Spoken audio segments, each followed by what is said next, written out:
മാധ്യമങ്ങൾ സൃഷ്ടിക്കുന്ന പൊതുബോധ നിർമ്മിതി എന്നതൊരു ചെറിയ കാര്യമല്ല. മാസപ്പടി എന്ന ഒരു വാക്ക് കേട്ടാൽ പിണറായിയുടെ മകൾ വീണയുടെ മുഖം മനസ്സിൽ തെളിയുന്ന രൂപത്തിൽ മലയാളിയുടെ പൊതുബോധത്തെ മാറ്റിയെടുത്ത മനോരമയടക്കമുള്ള മാധ്യമങ്ങളോട് ആദ്യമേ ഒരു കാര്യം, വീണയുമായി ബന്ധപ്പെട്ട ഏതെങ്കിലും അന്വേഷണ റിപ്പോർട്ടിലോ മറ്റോ മാസപ്പടി എന്ന ഒരു വാക്ക് കാണിക്കാൻ നിങ്ങൾക്കാവുമോ?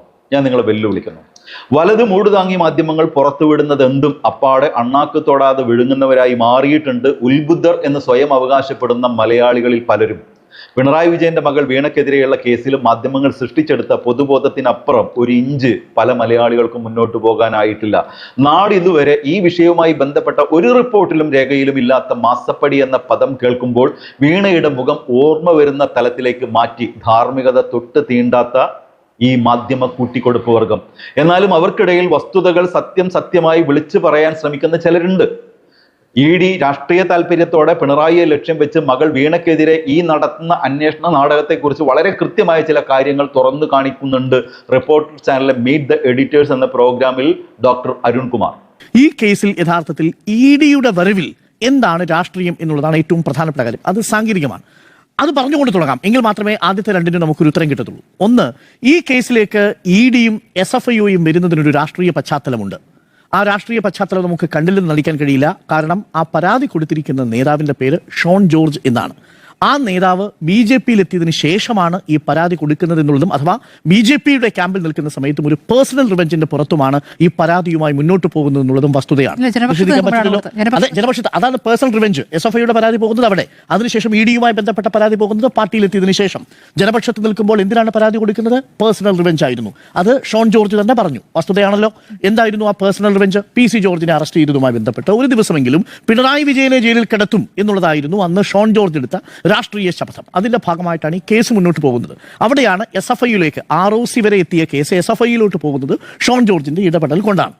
ശരി, ഇനി ED ഈ കേസിലേക്ക് വരുന്ന സമയമാകുമ്പോഴേക്കും BJP നേതാവായി കഴിഞ്ഞ ഷോൺ ജോർജിന്റെ പരാതിയിലാണ് ഇടപെടൽ. അവിടെ EDയുടെ ഇടപെടൽ എന്നുള്ളത് നമ്മൾ കഴിഞ്ഞ എല്ലാ ചർച്ചകളിലും പറയുന്നത് പോലെ രാഷ്ട്രീയ പ്രേരിതമാണ് എന്നൊരു ആരോപണം നിലനിൽക്കുന്നുണ്ട്.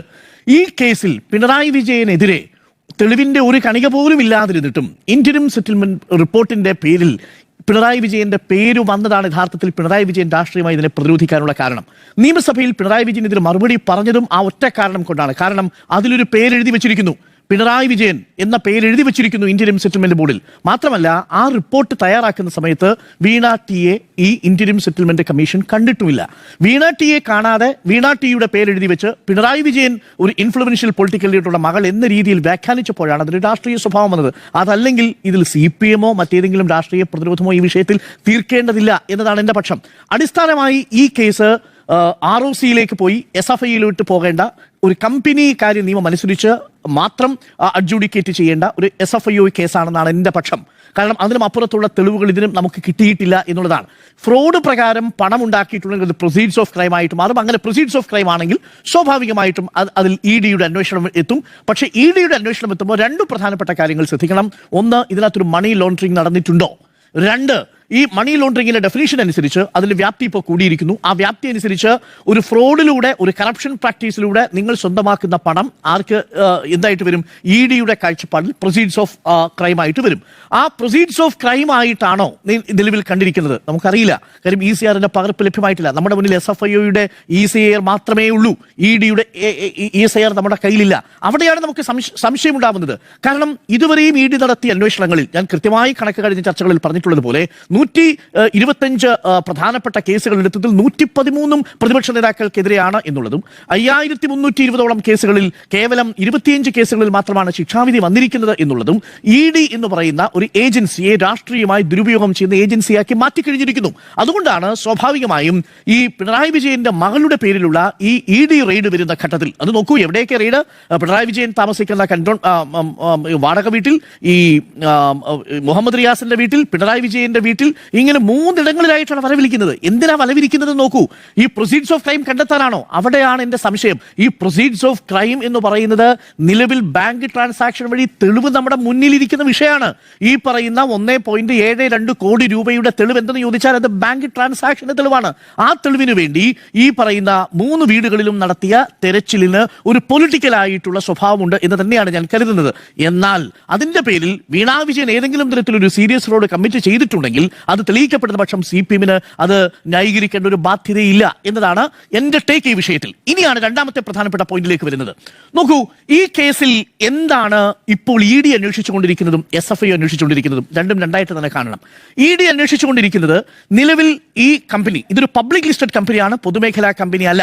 പൊതുമേഖലാ കമ്പനി എന്ന് പറഞ്ഞു കഴിഞ്ഞാൽ അതിന്റെ ഓണർഷിപ്പും മാനേജ്മെന്റും സൂപ്പർവിഷനും പൊതുമേഖലയുടെ കയ്യിലാണ് വരിക. ഇത് സ്വകാര്യ വ്യക്തിയുടെ കയ്യിലിരിക്കുന്ന ഒരു പബ്ലിക് ലിസ്റ്റഡ് കമ്പനിയാണ്, തർക്കമില്ലല്ലോ. ആ പബ്ലിക് ലിസ്റ്റഡ് കമ്പനിയിൽ 13.5% KSIDC എന്ന് നമ്മുടെ സർക്കാർ സ്ഥാപനത്തിന് റോളുണ്ട്. നമുക്കിനി ചോദ്യം ഉത്തരമായിട്ട് അതിനെ സമീപിച്ചാൽ KSIDCക്ക് CMR-ൽ നിക്ഷേപം നടത്തിയതുകൊണ്ട് ലാഭമാണോ നഷ്ടമാണോ ഉണ്ടായത്? ഉത്തരം ലാഭം. കൊടുത്തതിന്റെ ഇരട്ടിയിൽ അധികം ഈ KSIDCക്ക് തിരികെ ലഭിച്ചു എന്നുള്ളതാണ് KSIDCയെ ഈ കേസിൽ കക്ഷി ചേർക്കാത്തത്. KSIDCക്ക് ഈ ഇടപാട് കൊണ്ട് നഷ്ടം സംഭവിച്ചിട്ടില്ല. പക്ഷെ എന്താ വാദം? കൂടുതൽ ലഭിക്കാമായിരുന്ന ഒരു ലാഭത്തിൽ കുറവുണ്ടായിട്ടുണ്ട് എന്നുള്ളതാണ്. കാരണം ഈ കമ്പനി വഴി അത് യഥാർത്ഥത്തിൽ വീണ തൈക്കണ്ടിയുടെ ട്രാൻസാക്ഷൻ വഴി ഉണ്ടായ നഷ്ടമാണോ? അതുമാത്രമല്ല. എത്രയാ നഷ്ടമുണ്ടാക്കിയിരിക്കുന്നതായിട്ട് SFIO പറയുന്നത്? 182 കോടി. 182 കോടി രൂപ CMR-ൽ അധിക ചെലവായി കാണിച്ചുകൊണ്ടാണ് കമ്പനിക്ക് നഷ്ടമുണ്ടാക്കിയിരിക്കുന്നത് എന്നുള്ളതാണ്. അപ്പോൾ കമ്പനിക്ക് നഷ്ടമുണ്ടാകുമ്പോൾ 13.5% ഓഹരിയുള്ള KSIDCക്കും നഷ്ടമാകും. കറക്റ്റാണ് ഇത്രയും. ഇനിയാണ് അടുത്ത ഘട്ടം. ഇതിൽ ഏതാണ് കമ്പനിയുടെ ദുർവ്യയമായിട്ട് കണ്ടെത്തിയിരിക്കുന്നത്? കമ്പനിയുടെ ദുർവ്യയമായി കണ്ടെത്തിയിരിക്കുന്നത് 70 കോടി 38 ലക്ഷം രൂപയാണെന്നാണ് ഞാൻ മനസ്സിലാക്കുന്നത്.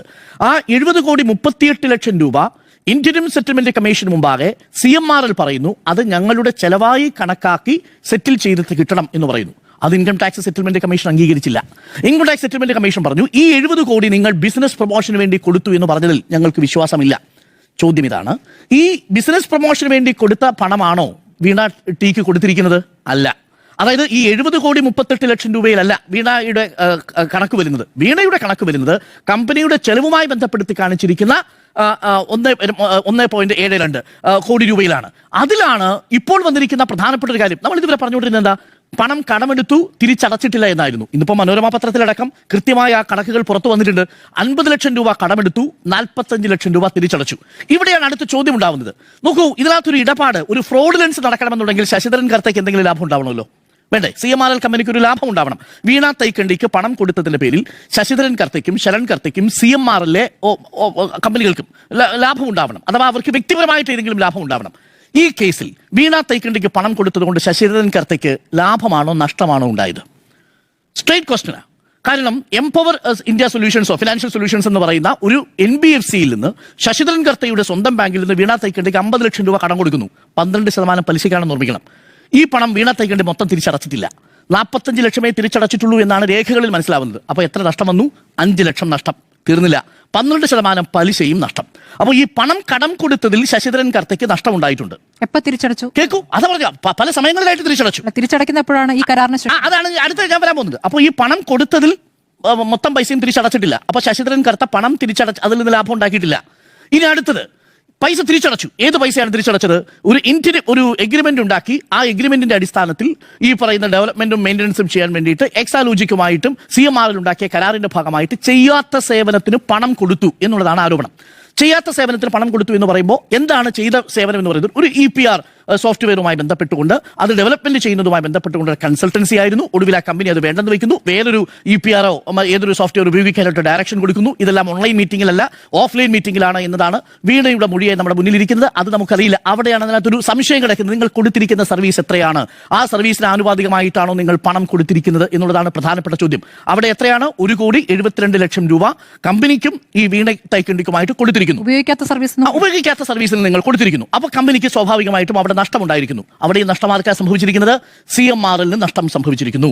ആ CMR-ലെ നഷ്ടം എന്ന് പറയുന്നത് 1.72 കോടി രൂപയാണ്. ഇനി ഞാൻ ആദ്യം പറഞ്ഞതിലേക്ക് പോകണം. 70 കോടി 38 ലക്ഷം രൂപ ബിസിനസ് പ്രൊമോഷന് വേണ്ടി ചെലവാക്കിയ പണം ചെലവായിട്ട് കണക്കാക്കാൻ പറ്റുന്നതല്ല എന്നാണ് ആര് കണ്ടെത്തിയിരിക്കുന്നത്? ഇൻകം ടാക്സ് സെറ്റിൽമെന്റ് കമ്മീഷൻ കണ്ടെത്തിയിരിക്കുന്നത്. ഇവിടെ എത്രയാണ് വീണയ്ക്ക് കൊടുത്തിരിക്കുന്ന പണം? 1.72 കോടി രൂപ. ആ പണവും CMR-ൽ നഷ്ടമുണ്ടാക്കിയിരിക്കുന്നു എന്ന് കണ്ടെത്തുന്നു. അപ്പോൾ രണ്ട് ഭാഗത്തും നഷ്ടമുണ്ടായിരിക്കുന്നു.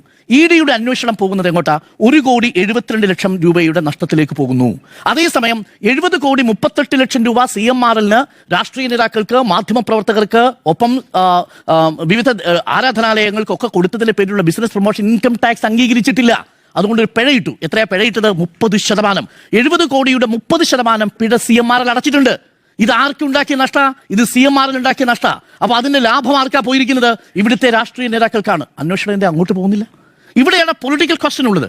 1,32,00,000 രൂപ പെരുപ്പിച്ച് കാട്ടുകയും 70,38,00,000 രൂപയുടെ തട്ടിപ്പ് കാണാതിരിക്കുകയും ചെയ്യുന്നതിലാണ് ഇതിലെ ഒരു രാഷ്ട്രീയ ദുഷ്ടലാക്കുള്ളത് എന്നുള്ളതാണ്. പക്ഷേ അതുകൊണ്ട് ഈ 1,73,00,000 രൂപ ഏതെങ്കിലും തരത്തിൽ ഫ്രോഡുലൻസിലൂടെയാണ് എക്സാലോജിക് സ്വന്തമാക്കിയതെങ്കിൽ ആ കേസ് ഇല്ലാതാവുന്നില്ല. ആ കേസ് എവിടെ നിൽക്കും? അത് SFIUയിൽ നിൽക്കും. SFIUയിൽ എന്ത് കേസായിട്ട് നിൽക്കും? ഒരു കമ്പനി കാര്യ നിയമത്തിന്റെ അടിസ്ഥാനത്തിലുള്ള ഒരു സീരിയസ് ഫ്രോഡ് കേസായിട്ട് അത് നിലനിൽക്കും. അതിന് തെളിവുകൾ ഹാജരാക്കേണ്ടത് വീണയാണ്, അതിന് മറുപടി പറയേണ്ടത് CMRലാണ്. അത് CMRലും വീണയും തമ്മിലുള്ള വിഷയമാണ്.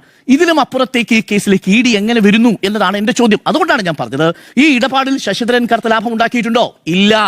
ശശിധരൻ കർത്തയുടെ CMRL കമ്പനിക്ക് വഴിവിട്ട ഒരു നീക്കം സർക്കാരിന്റെ ഭാഗത്തുനിന്ന് ഉണ്ടാക്കിയിട്ടുണ്ടോ? അങ്ങനെയാണെങ്കിലാണല്ലോ ഇതിനകത്ത് പ്രൊസീഡ്സ് ഓഫ് ക്രൈം വരിക. 2019 ഈ പറഞ്ഞ എന്താണ് സ്വകാര്യ കമ്പനികൾ ഖനനം നടത്തിക്കൂടാ എന്ന ഉത്തരവ് സുപ്രീം കോടതി കേന്ദ്ര സർക്കാർ ഉത്തരവിട്ട ശേഷം അത് നടപ്പാക്കിയില്ല. 2023 വരെ 2023 വേറെ ഒരു ജിയോ ഇറക്കുന്നു. നമ്മുടെ മുന്നിൽ യാഥാർത്ഥ്യമാണല്ലോ. പക്ഷേ ഈ KRL കേരളത്തിൽ നിന്ന് മിനറൽ നടത്തിയിട്ടില്ല, മൈനിങ് നടത്തിയിട്ടില്ല. അപ്പൊ മൈനിങ് നടത്താതെ എങ്ങനെ ലാഭം ഉണ്ടാക്കുക? മണ്ണ് വാരണ്ടേ? മൈനിങ് നടത്തിയിട്ടില്ല എന്നതിന്റെ തെളിവ് എങ്ങനെയാണ്? നമ്മുടെ മുന്നിൽ ഒരാൾ പോലും കണ്ടിട്ടില്ല, ഒരാൾക്ക് പോലും തെളിവില്ല. മൈനിങ് നടത്താൻ കഴിഞ്ഞിട്ടില്ല കേരളത്തിൽ. സ്വകാര്യ സ്ഥാപനം ആകെ മൈനിങ് നടത്തിയത് 10 മാസമാണ് UDFന്റെ കാലത്ത്. നമ്മൾ ഇന്നലെ ചർച്ച ചെയ്ത. അപ്പൊ എന്റെ കൺസേൺ ഇതാണ്, CMRLന്റെ പേരിൽ വീണാക്ക് പണം കിട്ടിയിട്ടുണ്ട്. അതൊരു സീരിയസ് ഫ്രോഡായിട്ട് കമ്പനി നിയമത്തിന് കീഴിൽ വരേണ്ട വിഷയമാണ്. ഇതിലൊരു കറപ്ഷൻ നടന്നിട്ടുണ്ടോ? നോക്കൂ, നമ്മുടെ മുന്നിൽ കറപ്ഷൻ നടന്നിട്ടില്ല എന്നതിന് തെളിവെന്താ? സുപ്രീം കോടതി വിധിയാ. എന്താണ് സുപ്രീം കോടതി വിധി? സുപ്രീം കോടതി വിധിയിൽ പിണറായി വിജയന്റെ ഭരണകാലത്ത് CMRന് അനുകൂലമായിട്ട് ഒരു തരത്തിലുള്ള നീക്കവും ഉണ്ടായിട്ടില്ല എന്നാണ്. അതെന്താണ് വിധി? അത് ഏത് കേസിലായിരുന്നു അങ്ങനെ വിധി? മാത്യു കുഴൽനാടൻ കൊടുത്ത കേസ്. ഇതാണ് പറയുന്നത്. മാത്യു കുഴൽനാടനോട് കോടതി ചോദിക്കുന്ന തെളിവുകളാണ്, നിങ്ങളുടെ പക്കലുള്ള തെളിവുകൾ. അങ്ങനെ തെളിവ് ഹാജരാക്കാൻ മാത്യു കുഴൽനാടൻ പറ്റിയിട്ടില്ല. അതിൽ കോൺക്രീറ്റായി അങ്ങനെ ഒരു സംഭവമേ നടന്നിട്ടില്ല എന്നൊരു വ്യാഖ്യാനത്തിലേക്ക് കോടതി എത്തിയെന്ന് ഞാൻ കരുതുന്നില്ല. മാത്യു കുഴൽനാടൻ രാഷ്ട്രീയ കളി കളിക്കരുത് എന്നാണ് കോടതി ആവശ്യം. അപസ്മൃതി എന്റെ ഒരു പ്രശ്നമാണ്. നമ്മുടെ മുന്നിൽ ഒരു സുപ്രീം കോടതി വിധിയുണ്ട്. സുപ്രീം കോടതി വിധി പറയുന്നു CMRന് അനുകൂലമായിട്ട് ഒരു തീരുമാനവും LDF സർക്കാരിന്റെ പക്കൽ എടുത്തിട്ടില്ല. മറിച്ച് കാണിക്കാൻ ഒരു തെളിവ് നമ്മുടെ കയ്യിലുണ്ടോ? മറ്റൊരു വീഡിയോ ആയിട്ട് വരുന്നവരെല്ലാവർക്കും goodbye.